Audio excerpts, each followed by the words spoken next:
it's Stacy with Bridges 527, and I'm here to chat about Creed 3.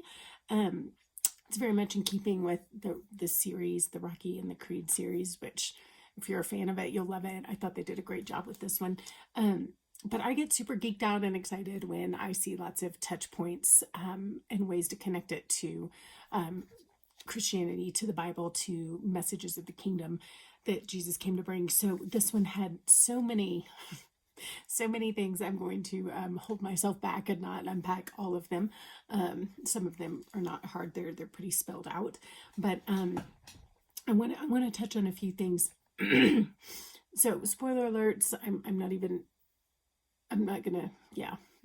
not trying to spoil things, but I'm just gonna go with the flow. So there will probably be spoilers, but it's not a huge spoiler because you kind of know how the general story frame is going to work. But anyways, in this one, you have, I think they did a really good job of showing certain issues, forgiveness, identity, coveting, some of these different things, but they have multiple people dealing with the same issue from different perspectives. So like when forgiveness comes up, there are multiple people that are having to deal or have already kind of come through that are offering something to the voice of forgiveness and what that looks like and what happens if you don't, and how it can destroy your home, destroy your life, destroy everything in your world. You have people who are walking in unforgiveness and how that takes him on a really destructive path. You have another one who's trying to choose where he's going to be in that, and he has tried to deny some things in the past, but now they're kind of coming back up, and so he's got to make some decisions about what to do about his past and how he's going to process it. And then he's also talking with his mom, who made the decision to forgive her husband who wounded her in the past, and talking about the freedom that it brought her and the grace that came out of that. So you have a lot of these issues. Another one was coveting, and really the entire storyline kind of hinges on these Adonis, who's Creed, and then his buddy that he was kind of like a brother to him growing up, but they've been estranged for years, and his buddy had gone to jail and has just gotten out. And the whole storyline is really driven by, he seems like a friend and he shows up and they kind of reconnect. But then you find out he is bitter because he is looking at Adonis's life thinking that should have been mine.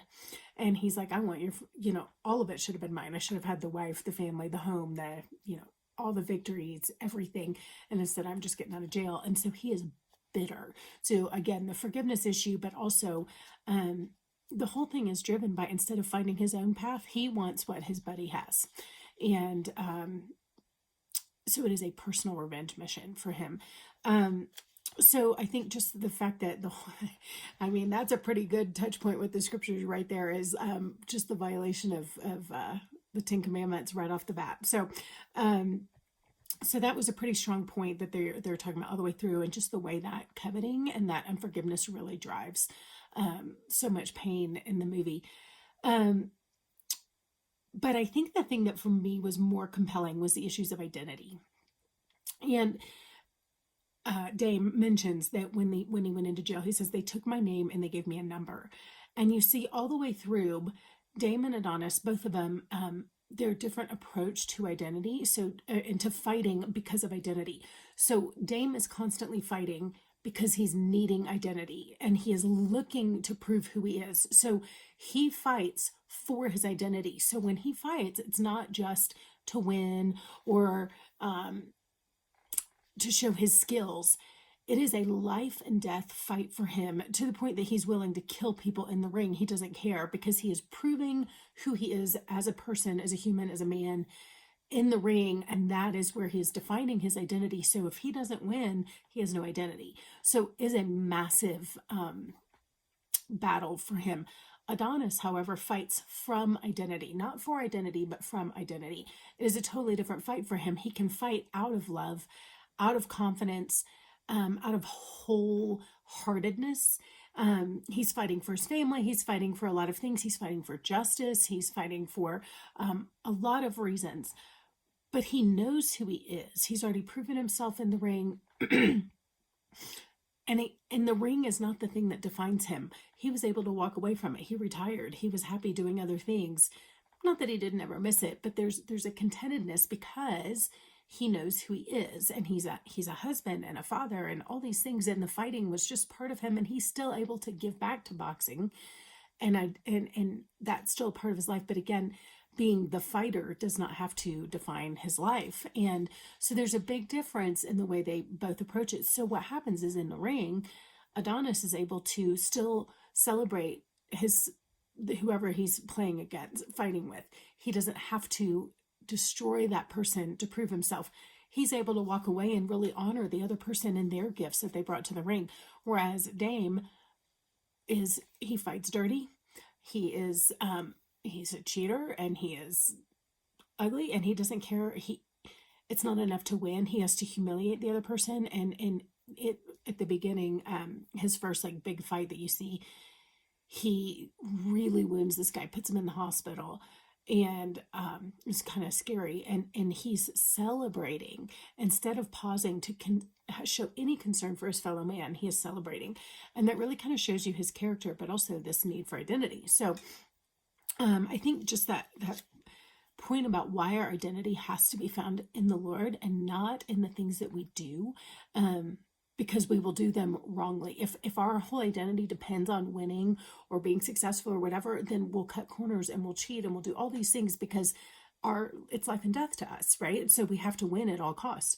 However, if we have our identity set in Christ, then we move from a place of principle, and we can let things go because they don't define us. And so we can operate in a much healthier perspective. And we can honor other people without being threatened by them and their success. So for me, that was a huge, compelling kind of thing to watch the two of them and how it changes the way they fight. And not only that, but I was reminded of a verse in Proverbs 29:2 talks about when the righteous flourish, people rejoice.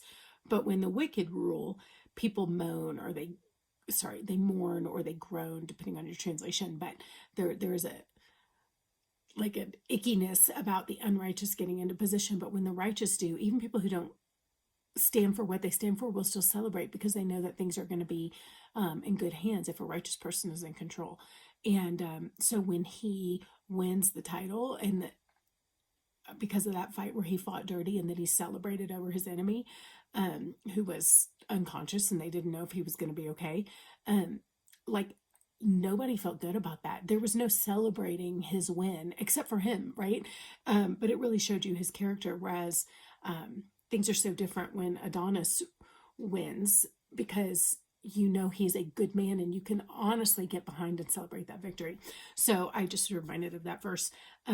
Also, it reminds me of 1 Corinthians 13, talking about love, that love does not seek its own, and that there was no love in him for his fellow man, for in Dame, if he is going to celebrate when his fellow man is possibly dying, because he's seeking his own so much he doesn't care about who he hurts in the process. And so again, just touch points with the Bible there. And then the other really compelling thing, and I'll close with this, is just in this identity kind of thing, the enemy will take you to your past and remind you of your old identity to keep you bound by that, so that you cannot move forward in the new identity that you have received in Christ. And so we see this in our own lives all the time, but I loved how they showed this in the movie, because Dame kept taunting Adonis with the past. You were a coward, you ran away, you left me, this is what you always do, whatever. And so, because he knew that Adonis could not fight well if he was fighting like he did. He was a new person. That was 20 years, 18 years ago. He was a new man now. He had a whole new identity. He had walked in healing and freedom and all kinds of things. And so Dame was not going to defeat him as the new man. But if he could take him back to his old identity, he could defeat him. And so he kept taunting him with that, trying to get him bound up in shame and guilt and fear and the things that he felt as a little kid. And there's even a scene where it shows the two of them fighting, and all of a sudden it shows them as little boys again. And I'm like, they are still just scared little boys inside, like we all are. Like, we're still little children inside. And they literally show that. And this is the battle that Adonis was facing, was having to set aside, as Paul said, I set aside the past and I forget all the things that were behind me. And instead I run with endurance the race that is set in front of me. Or in another point, he talks about fighting the good fight, right? But you do that by setting the past behind you.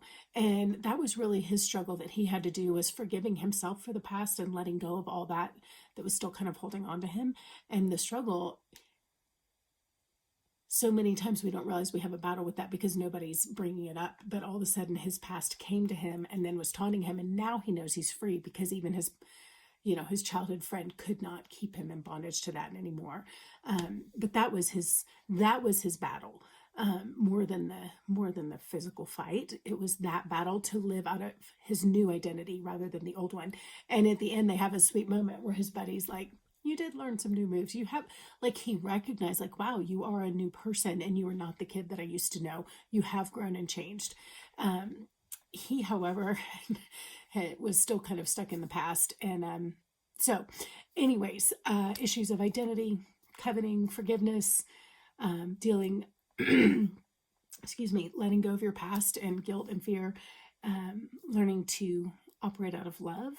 And again, that idea of when the righteous flourish, people celebrate and rejoice. And I just thought there were so many great touch points, but those are a few of my favorites. So hopefully that kind of, I love it when I can go to a movie and I actually get excited about Jesus at the end of it, because it reminds me of things that I've read in the Bible and shows me those principles so clearly and how brilliant the Bible really is.